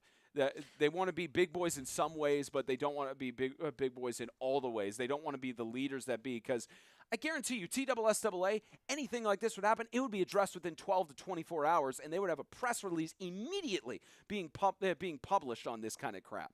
Like, Audrey, we should have brought that camera in. It's so infuriating. Thank you for breaking the fourth. You're welcome. Thank you for the comedic relief. It's comedic relief, but it's so infuriating. And it doesn't matter whether this is my alma mater or not. That's irrelevant. If it was any head of school, any headmaster, any principal that were doing this, I would still report on this. Just because we're not covering FCA, that has no relevance to it. Just because really I'm an alma mater from here, that has no relevance to it. It's a matter of calling out behavior that is repeated over and over, or more importantly, calling out an action that is wrong, that is not okay, and that, like I said, why do you think we have a shortage of high school officials across the nation? I mean, Ronnie has these conversations with me all the time that he's trying to train in new guys every year because they don't want to deal with this kind of crap. And we talk to other officiating coordinators. Yeah. And they say the same thing. It's hard to get officials because, I mean, the one I was talking to the other day told me a story about officials in Oklahoma. I don't know if I told you this. They literally they went in the room to change. There was only one entrance and exit door, and a coach put a vending machine in front of the door so that they couldn't get out. I saw that. And just stuff like that. I mean, the guy we were talking to told us about a situation at another high school where him and his crew got accosted on the way to their cars. He went and got a police officer. They started going back to the cars. They got accosted again over the way they called a game. That's why there's a shortage, and it's really sad. It's stuff like this. They should be. They are human. They are going to make mistakes. That's why they should be allowed to come on the field. And I've questioned officials before. Over calls and went back and said, "Hey, I got this one wrong." We all three have. Yeah. We all have. No, even the Southern Prep game. Like at the end of the day, I felt like they were questionable calls on that. But I'm not gonna fake the check thing or confront them and say this was terrible. Like that's not my place. Those officials should be allowed to walk on the field. Are they going to hear it from coaches? They really shouldn't hear it from players. But coaches and the refs are going to talk. And if coaches went over the line on the field, there'd be a penalty. There'd be an unsportsmanlike conduct. But those officials should be able to walk on the field, call the game, and walk off the field, go home to their families, go home to their loved ones. Having tried to officiate a game that they love, a lot of them don't do it for the money because there is not a lot of money involved. They do it for the love of the game because they love the game, they love the kids, and they want to give back, and that's why they're doing this. And to have a situation like this happen to where just totally uncalled for and just disgusting should not have happened. I do want to say, Spence, I know that he was the person responsible for this. But from the response that you've gotten, that we've gotten for sharing what you reported on, the response we've gotten from the FCA community, and I know that a lot of it's kids, and the kids will be kids. I get that. But that kind of reflects on the parents, the way that a kid responds to something like this. It shows me that it is a community issue. It's a culture issue. It is a issue of, well, it's their fault and their fault and their fault, and you shouldn't be talking about this, and you should do this, and you should do that. And it's not a, well, okay, let's see what's happening with. I don't know if FCA has actually sent out anything to the parents or the people involved in this, or addressed it even within their community and go, hey, this has happened. I know they didn't have school on Friday; they had fall break, so there was nobody in the classrooms. That's true. Such. So that's it's probably I think they get back from fall break. But still, I would hope they address you sit something down. about it. But still, you sit down and type up an email, send it out to everybody. With a situation like this, you call someone in the office, type up an email and blast it out there, and then go, okay, we'll look at responses when we get back. But you have to get ahead of it and address it. For that to be an official school check with the school's name, the address, everything, that's a bad look. Yeah.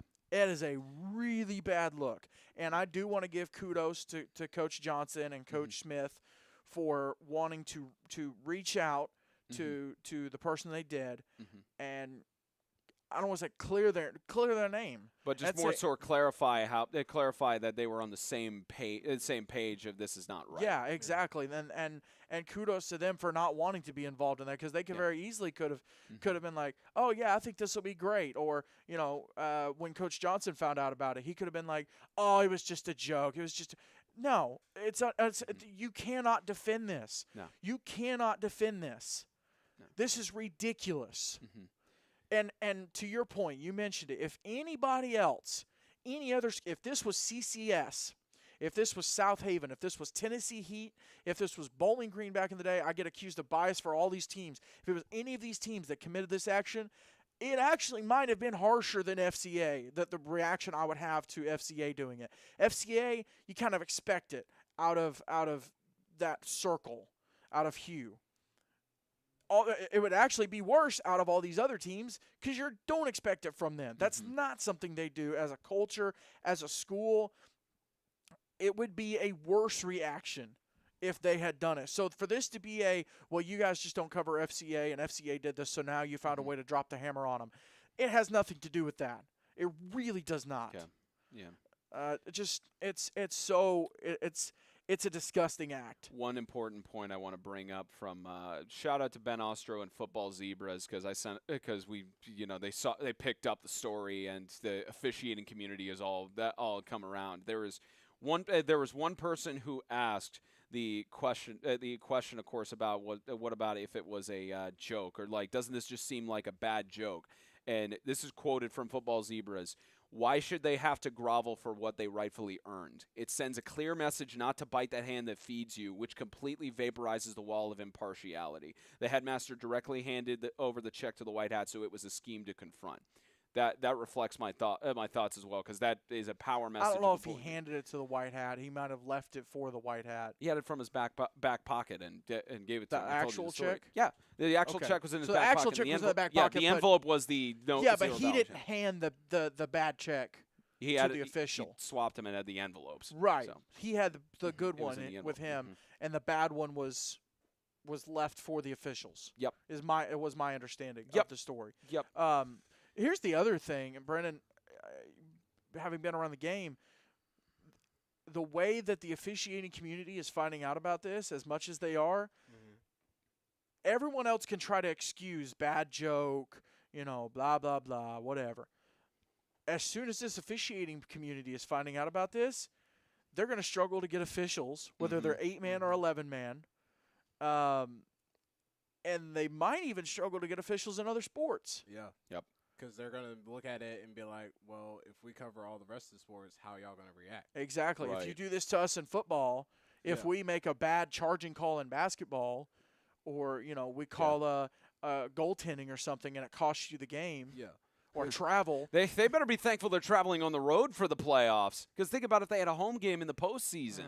If I'm an official, I would go, not going there. Yeah. I mean, it's just. And another thing for the players commenting all that stuff is just kind of like heartbreaking, because it's just like, if you guys don't want those certain penalties called, then you guys should learn how to defend better or play better in some type of way instead of blaming the officials. And let's look at it the other side. Let's say the official did make a bad call. Let's say he called DPI and it shouldn't have been. Okay. Big deal. It happens. Mistakes happen. You're going to tell me as a player that you've never made a mistake on the field? Plenty. Yeah. Plenty. Yeah. You're going to sit back with your sense of perfection. Again, they're kids, I know, but the kids reflect on the parents and the way that the parents have raised the children. Yeah. It's from the response we've gotten overall in this, it's just, and from adults too. From adults, yeah. Some of them saying about you should report all the facts. What are your sources on this? Who are you talking to? It's like, again, I have more to lose in my career by falsely reporting something or not reporting the facts than I do for standing up for what is right. Because I have a career to care about, and this is a situation where employers are going to look at it and say, you stood up, you weren't scared. How about you get hired? You even caught flack from the alumni of another rival school. Who's like, I talked to the coaches and they don't know about it. Just okay, cool. The coaches don't know about it. That they did. That aligns. The coaches didn't know about it, so they weren't involved in it. That doesn't mean corroborates your story. That doesn't mean it didn't happen.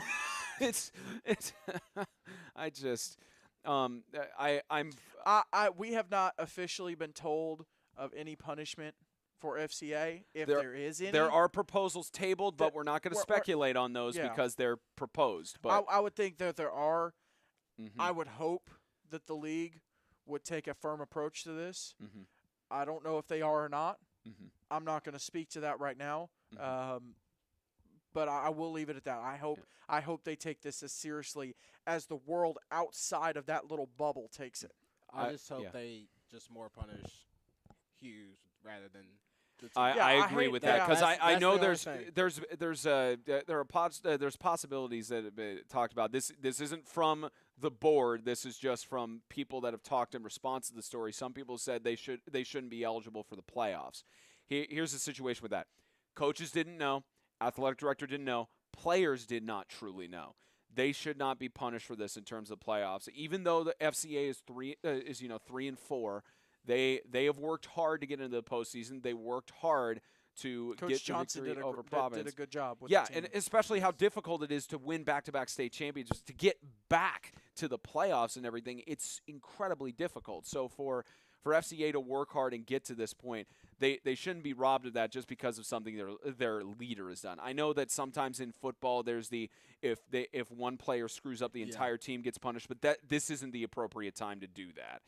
At least in my opinion, and I don't know how you guys feel, but at least you're absolutely right. Yeah, in my opinion, it should be it should be a firm punishment by the league. It should be open and allow for people to find out what the decision is. And it should be clearly stated before this playoff game on Friday what is going on. Precedent is everything. Yep. And because there's never been a situation like this in this conference, in this league, in 8-man football. Yep. I would even dare say that conferences in Alabama who, in some people's eyes, have their stuff together, you're really setting a precedent for how you're going to handle conduct like this. Yeah. And if you completely screw the pooch on how you set the precedent on this, you already have other stuff where other leagues from other states look at you as a joke. Yep. Or your actions as a joke. But you really have a chance right here to have people go, wow, they don't take no, to use the vernacular. Yeah. And really go, hey, kudos to you. Yeah. You guys handled the situation. Yeah, the moment we see what the punishment is and everything, we'll report on it and we'll talk about it. And if it's the punishment there, we'll see. Okay, this is the precedent. Let's talk about it.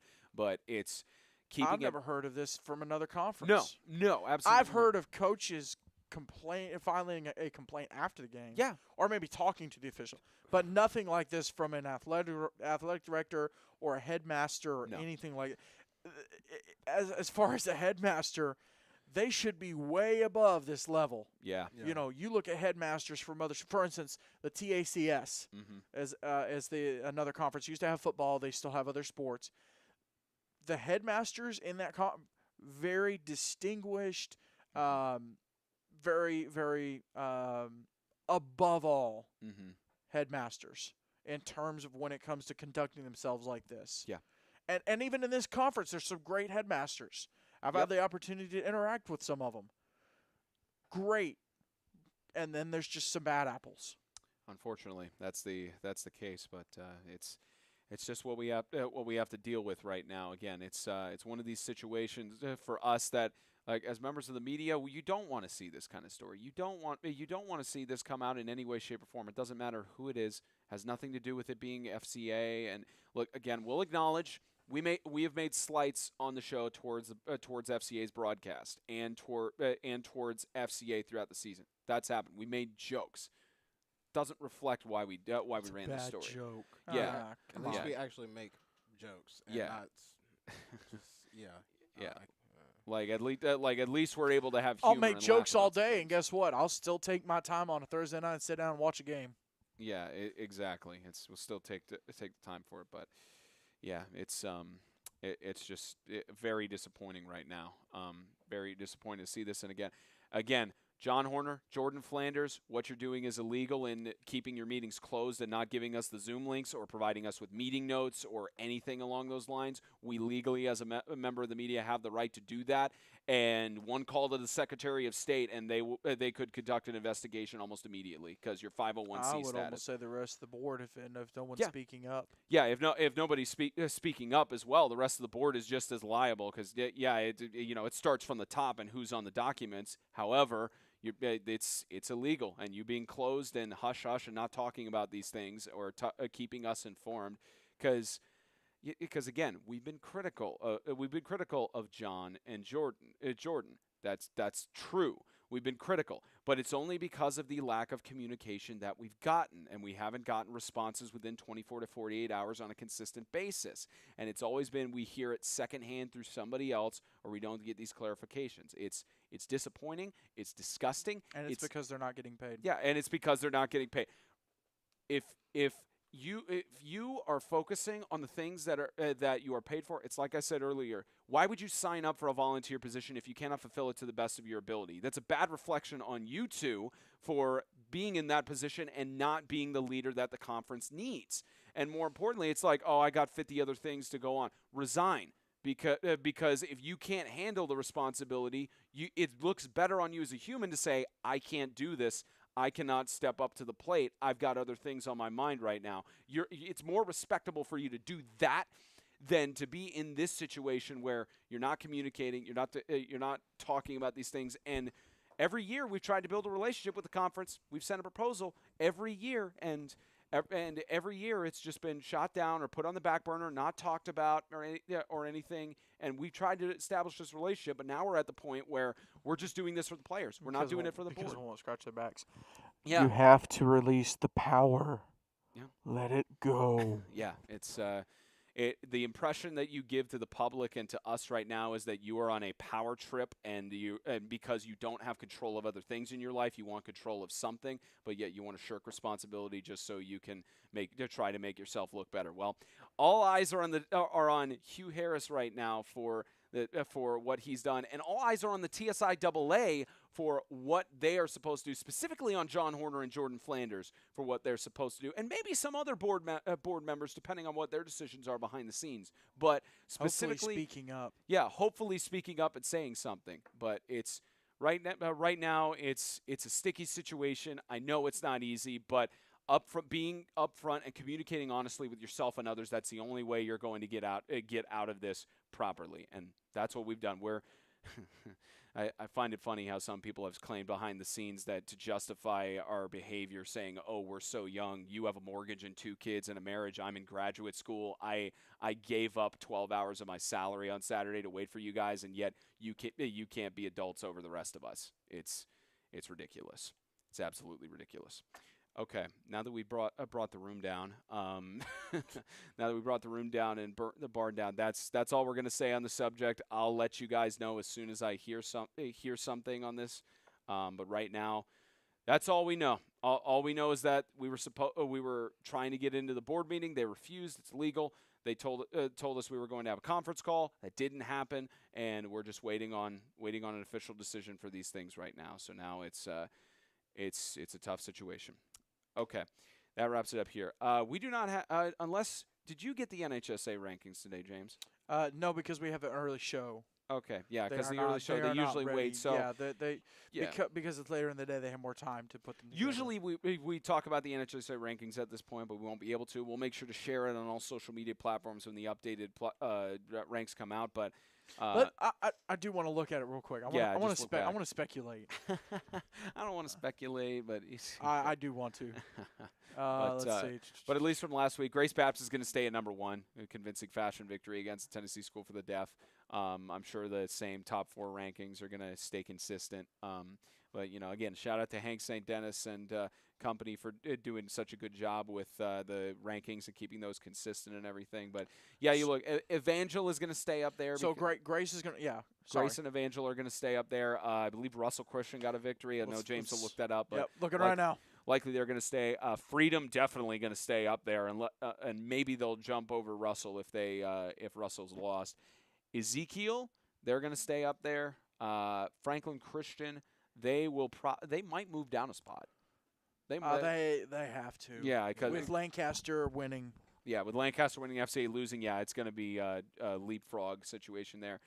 But James, did Russell Christian play a game this Friday, or did yes, they win? Did. They beat Success Unlimited 54-6, which Success hasn't had the 31. best season. They're ranked at 31. Mm-hmm. So, but I mean, you still keep them up there. Yeah, they'll still be on the rankings. But yeah, Russell probably they'll stay up there at 3, and then Freedom at 4. And Evangel Montgomery was at 8. Mm-hmm. They might stay at the 8 position. It might just be Lancaster and Franklin Christian flip around. Hang on, let me see. While he's looking it up, I forgot to talk about this on the show, but just to clarify, I got an ESPN Plus broadcast, so that's why I'm wearing a suit, and that's why one of these things is not like the other. Also, to show you how non-clever I am, my mask is my pocket square. Just to show you how unclever I am with this kind of stuff. But my mask is somewhere. Yeah, I got my Man Extreme mask. They're back at the house. Just haven't had to use them this year for football. Evangel Montgomery did win Friday night, 52-18, beating Cornerstone. So you wonder how they factor in against FCA and Lancaster. FCA's got a again, nothing to do with the situation from this weekend, but just solely from their loss. 3 and 4. Yeah, at 3 and 4. I understand their loss was to the Evangel, Freedom, 4 of the top Lancaster, 7, and Grace. They lost to 4 of the top 7. The other one being a team they did. 4 of the top 7. Yep. They didn't play Ezekiel. They didn't play Russell. But they've got to go. They've got to go to at least 10.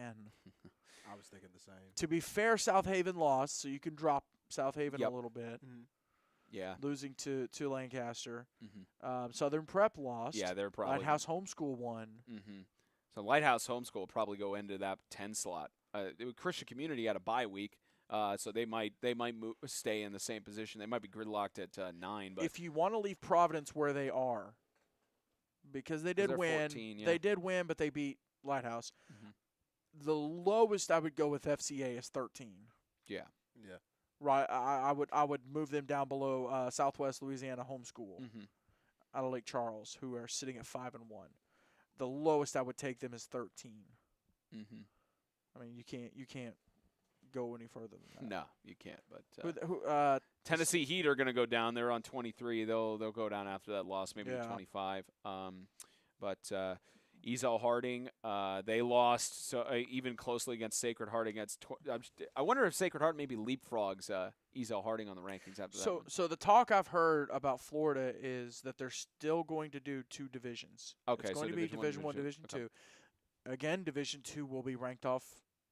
Will be set off of 4 through 8, I think, or maybe 5 through 8. Well, yeah, it will be set on rankings, on standings.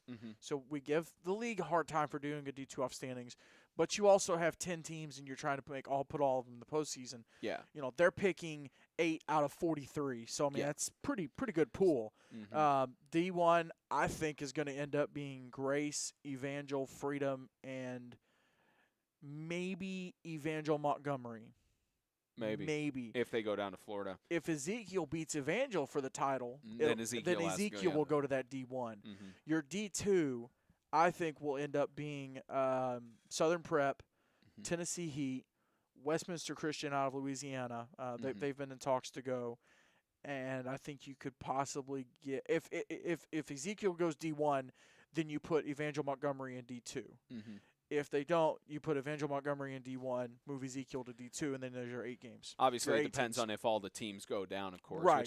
Which knowing the homeschool organizations, they would. Well, these are the most likely that I've heard that'll go to go down there from talking. Yep. I think it'd be great. Oh yeah, it'd be good matchups. I mean, you talk about if you could get Ezekiel in that D1, right? Oh yeah, that'd be a dark horse. So you could go Grace. It would be Grace, Ezekiel, Evangel, Freedom in the first round. Yeah, and then based off of that, you have 3 different options. You could have Grace, Evangel again. You could get Grace, Ezekiel for the first time. Yep. Or you could get Evangel versus Ezekiel. So you have those 3 options. Solid games across the board. And D2 has some solid games too, because I won't get into those, but some solid games. Oh yeah, a lot of solid games. I would love to see the Tennessee Heat Southern Prep game we got robbed of last year. Oh yeah, that consolation game, that would have been good. And seeing how Southern Prep played against Ezekiel and how the Heat played against Ezekiel. Oh yeah, they could be even. Oh yeah, would have been a lot of great. A lot of games in Florida. That'll be 4 games. Be 4 games on Saturday. And 4 games on Monday. Yeah. We Yeah, we might be staying overnight on Tuesday. I mean, you might drive back through the night, but we might be. I'll have to get some. Might not have audio on those D2. It'll be it'll be throat coat. We'll have to take multiple people down. Just have Oh multiple yeah, crews. we'll have to do some rotations on that or something like that. Or That'll make the show on Sunday fun though. Oh yeah, if we get both Have all those people. coaches, yeah, everybody in there, yeah. Because that'd the be last few years we've gone, it's only been 5 teams max. There's 5 in 2019 and then 4 last year. Yeah. So on Sunday we do a live show, like with an audience and everything. Oh yeah, that'd be fantastic. Yeah, that'd be I'm ready really. for that. Yeah, Oh yeah, it's fun. You'll have everybody, and James has usually picked a cap. Like the coaches have. Yeah, two I get caps like on the hats, table, and so he like picks to them. pick the championship, I'll grab the hat. Oh yeah, That's fun. Yeah, that means you'll be able to do that too, Brendan. You'll have to take the opponent, and then you can. But what if I Just do agree 4 with you? caps. Just do 2 of each. Well, if and we have the agree, option. then we'll just rock paper scissors for who gets. Sheesh, but yeah, Florida's shaping up to be fun. All right, time for us to preview Week 11 for the teams who are still in the regular season, as well as the postseason for the Tennessee State Independent Athletic Association. Before we get to that, Yeah, sure. I would like to talk about ACSC real quick. Oh yeah, the playoff standings. Yeah, I know we mentioned a shout out to everybody. I want to give a shout out to ACSC President Mike Long, who actually is the head coach for East Central. So we got to see him Friday night coaching the game.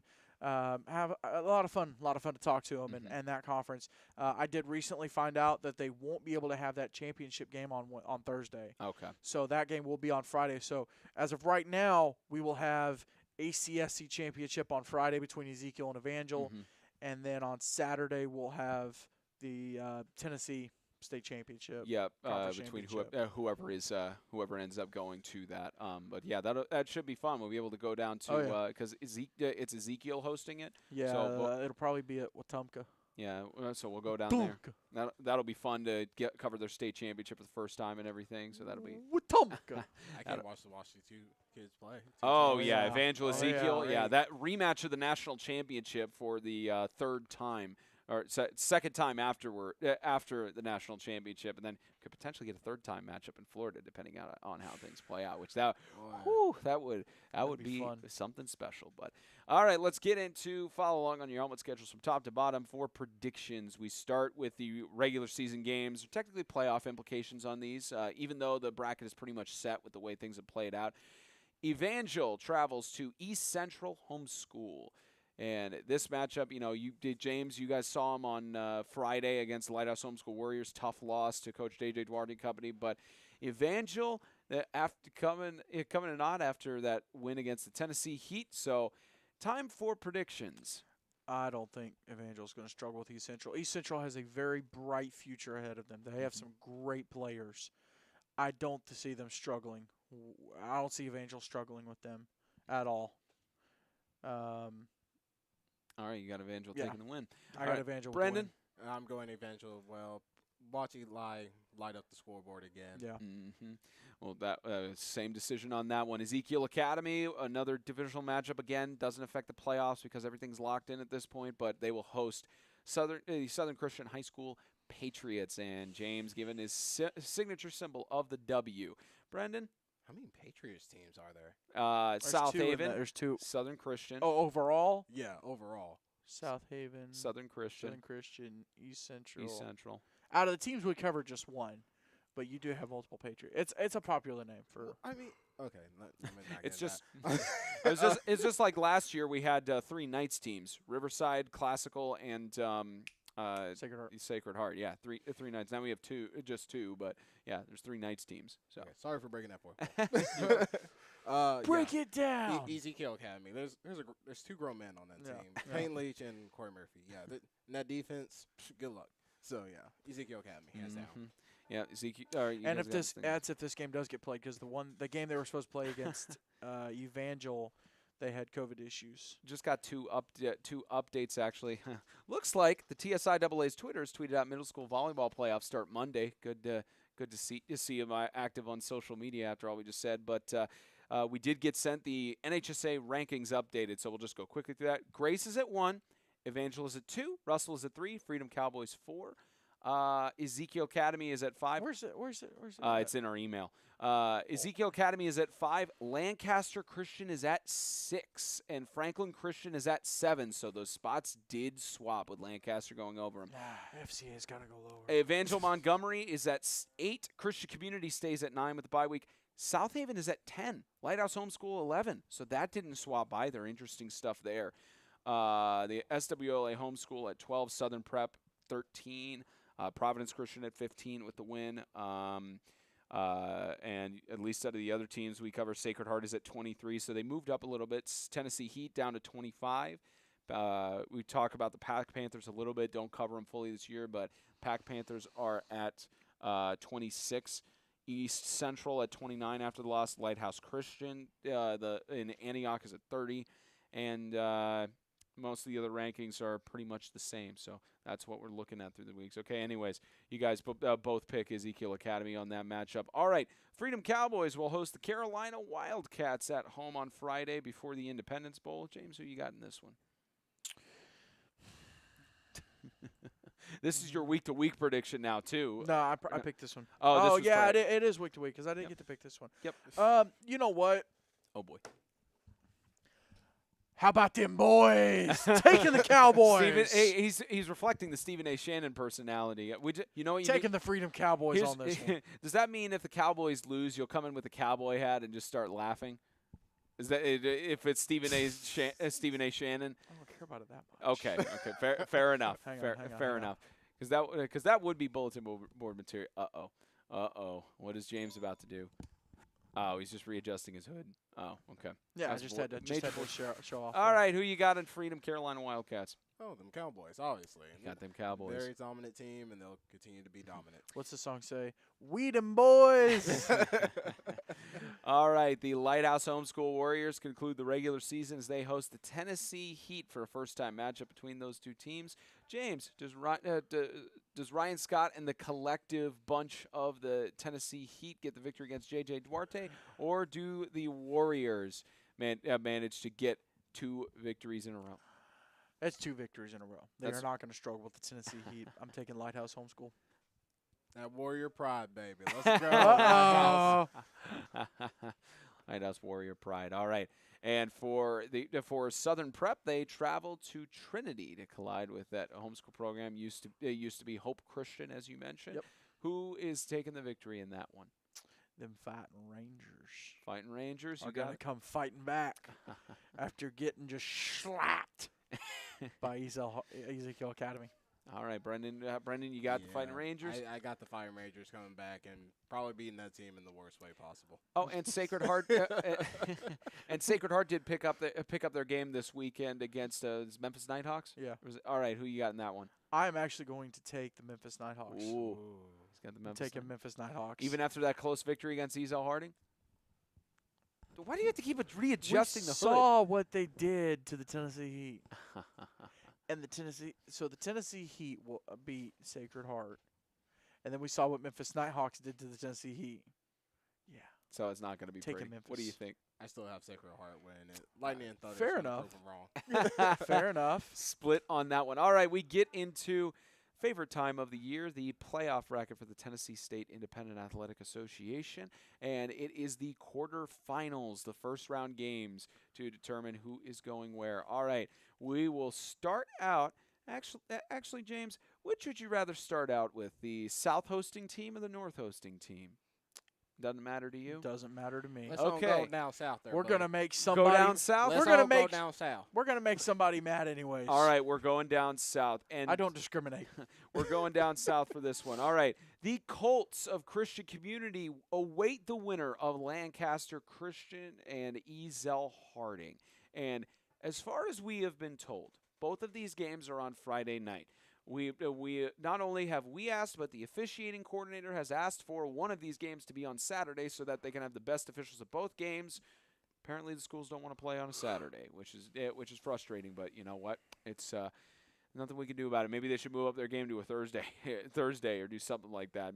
Hey, let's hope there's maybe rain, because maybe South Haven will move up the game to avoid the storms like they did 2 years ago for their quarterfinal. But anyways, Lancaster Christian, Ezel Harding. If this is the case that both of the games are on Friday, we'll have a split crew. We'll be at both games, I believe, or it depends on how great the broadcasts. Yeah, it'll be stretched thin. There'll be two of them. We'll make it work. All right, Coach Bragg and Deuce Bragg.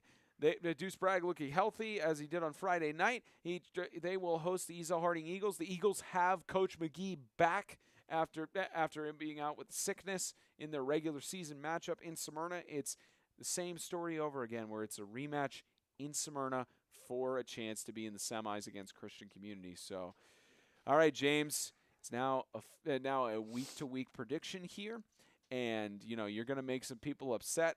Brendan will probably make some people upset, but the Colts, thinking it's destined to be that they'll host the Lancaster Knights because of how it's been in the semis every year since 2014 or in the first round, but do the Eagles have it in them to pull the upset as the 3 seed in the North? We saw it the first time these two teams played and the way the game went. And Ezel Harding could have won that game.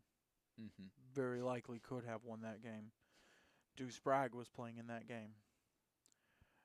Deuce Bragg will be playing in the game Friday night, to my understanding, or Saturday night, whichever one it is. But I'm riding with my Eagles. From Ezel Harding. They've got Coach McGee back. I think Melvin Cousins, Faisha, the whole crew is going to get up, show out, and get the upset win.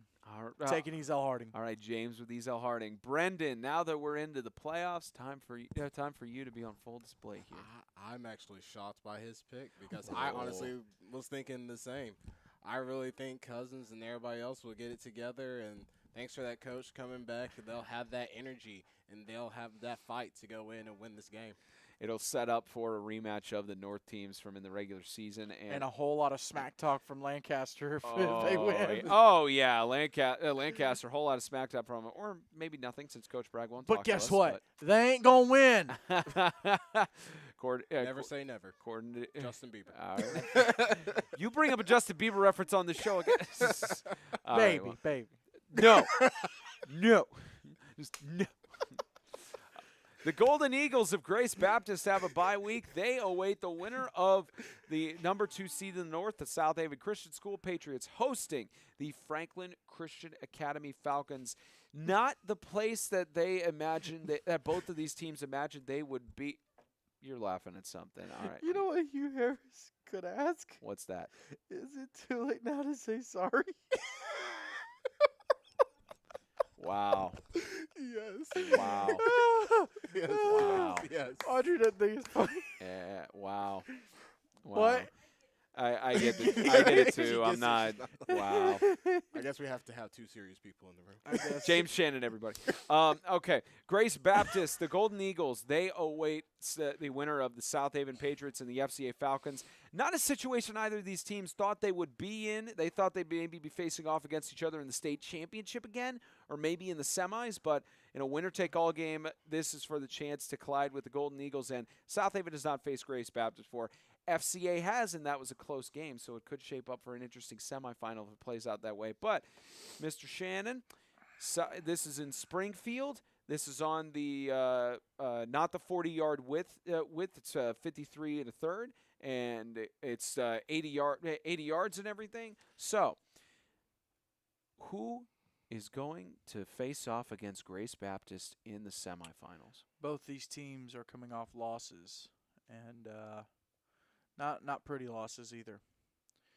The difference is that FCA is coming off of 2 losses, granted to good teams. South Haven's coming off of 1. Mm-hmm. South Haven had rest before that game. They are locking and loading and getting ready for Friday. Because to be fair, FCA does pose a threat. Despite 4 losses, they do pose a threat. Yep. But I don't see a FCA getting this one. South Haven, I'm riding with the Patriots. Got the Patriots instead of FCA pulling off the upset, which would be what Riverside Christian did in 2019 when they upset South Haven, who was the number 2 seed at the time, and then lost to Ezel Harding in the semifinals. All right, Brendan, it's your turn, sir. All right, well, FCA has this dark cloud around them right now, and they need some cheering up at the moment. So they're going to take this game for the dub and try to get this all settled. All right. I don't even know if it's necessarily I mean, yeah, it's a Is dark it cloud, so? but I think end of the day, it's like Coach Tim Johnson said. They're trying to win a football game, and I know that maybe it could be in the back of the players' minds depending on how things play out here. But at the end of the day, they're in the playoffs. They're trying to win a football game. They're all the outside noise. Sure, they'll just turn it off when they get into this week. You know what cures outside noise? What's that? Winning. Yes. Yeah. Yes, it absolutely You know does. what else? Take away from that man and get this dub, guys. Yep. Let's go. You know what else helps helps with the situation? Hmm. Loving yourself. You're making a Justin Bieber Yeah. reference, aren't you? Yeah. I figured you was. Yeah. I don't know. Oh, man. No. All right. See what happens when you have kids, everybody? As we mentioned, ladies and gentlemen, we will have a split crew. The members officially not announced as of now, but I'll at least say on my part, I will be at Lancaster, Ezel, Harding to catch that South matchup. I'll be at South Haven FCA. Yeah, he'll be at South Haven FCA. So at least of us two, we're splitting on that. I mean, not just because of the travel, but because either way, like at least for you, James, it's a shorter travel from Portland to Springfield than it is from Portland to Smyrna. But I mean, and for you from Franklin to Smyrna, yeah, it's that way neither one of us have to cross Nashville. Yeah, that's what we're trying to avoid. But is you know, having to cross what Nashville. that means. If they don't space out the semifinals, that means you'll be going down to Ottawa, and I'll be going to CCS because we flip flop. So you'll be taking the long travel down to Ottawa if things play out that way. But Dibs on Ottawa. I'll be fine being at CCS. I don't care. As far as I'm aware, the only place I could think of that wouldn't be welcoming of me at this point is FCA, maybe just because of the perception they have. field. But hey, again, they have to be glad. And the Megatron. Oh gosh, but and the concessions if you can catch it in the first quarter. I'm just kidding. They will get it on top of it, and it will be an awesome experience at some point. I will be at Lancaster. James will be at South Haven. Should be fun. Don't know where the rest of our crew members will be, but we should go be wherever fun. they tell us we go. Yep. Should be fun. All right, time for the regular shout-outs. Brendan, you got any this week? No matter what, it will be the two best crews in 8-man football coverage. I don't know about that, but I appreciate the warm 100%. words. All right, Brendan, any shout-outs for this week? Man, just shout out to Lighthouse, man. Y'all were so hospitable, man. Yep. You guys were great.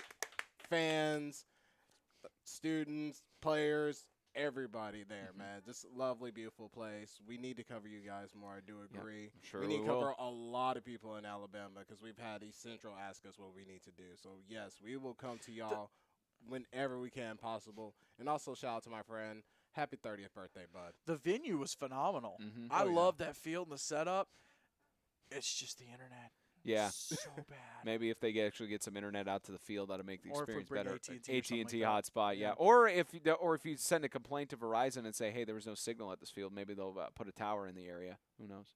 But Yeah, that's like a 5-year solution. Spence. We need like an 11-month. Well, if AT&T's got signal there, all they have to do is just place on the existing tower and pay rental fees. So it's probably not too bad. Oh, they're totally going to pay rental fees Yeah. for 8-man extreme. To do it. Well, for everybody else In involved. Vincent, Alabama. Maybe, but all right, James, your shout-outs for the week. Uh-oh. I want to give a shout-out to the officials. Yeah. Who week in and week out have to put up with junk. And not even to the level of this stuff last week, but to the officials that they have to listen to parents in the stands. And I've been guilty of it before. Mm-hmm. Absolutely heckling officials. Same here. At hockey games. I'm bad about it. Really bad. The difference is they're getting paid for it. Whatever. If you're at a high school game and your official, for instance, the officials last night at the game we won't talk about, but dealing with the situation that I'm not proud of. Yeah, that was an embarrassing look. Like, come on, guys. You got to be better. But the way I understand those officials are getting paid for that game, the way they handled that the end of the game situation, phenomenal. Did a great job. as best as they could with the school officials doing stuff on their side. But these high school officials, 8-man, 11-man, whatever state, the job the fact that they keep coming back and doing it every week, even after putting up with all these people, big shout out. Big shout out. Yeah. Any other ones you got? You still don't want to talk about the Tennessee game? No, I don't. You shut your mouth. Man, just people that understand what we're trying to do and appreciate it, and the people that see that even with everything going on with the story coming out Friday, that see that this is not about it being a personal attack or a pointed attack. This is addressing an issue that is a problem, and they see that. And so a shout out to everyone who sees the bigger picture and not just A and B. Yeah.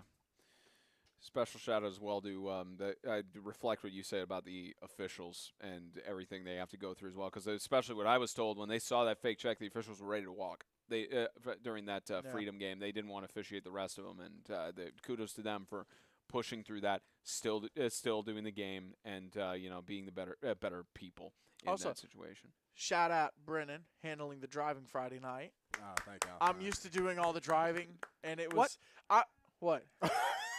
Yikes! For myself. For myself. You've driven us to Chattanooga, fast and furious stuff. More and more, I haven't had to do as much of the driving, but it was really nice to be able to, especially with everything going on Friday, to be able to ride down, and then I was on the phone the entire time. So shout out to these guys for putting up with me being on the phone the whole time. Same here. So one on a personal note, I had an ESPN Plus gig on Friday. I was trying to focus on that and phone calls, text, social media comments, all those things. I mean, it's a good challenge to have. You get to prove that something you're not getting paid for deserves your attention and your 100% effort. Yep, ESPN and this. Also, a shout out to these guys for holding down the fort. Why was I out 2 weeks ago? I was moving. Yeah, and then last week I was trying to figure out an electrical issue that still has not been figured out. And so you had your anniversary, I think, a few weeks prior to that ago, my as well, anniversary, I was off. I think I still called in. My daughter's birthday, so just trying to balance everything, and juggle and it not all. get paid for it too. And not get paid for it. Driving an hour and 15 minutes. No, actually.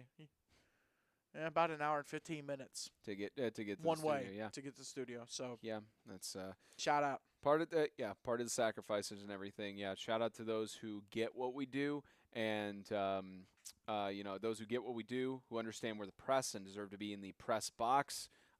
Just more importantly, the people who understand that we're doing this for the players, and this is about the players. And the moment that adults try to push their personal agendas and don't like what we say and use that to prevent us from being in the press box, prevent us from calling the playoffs and doing those kind of things, shout out to the people who actually make it worth it for us to stick around. It sounds like there should almost be a new Tennessee conference that focuses on the players.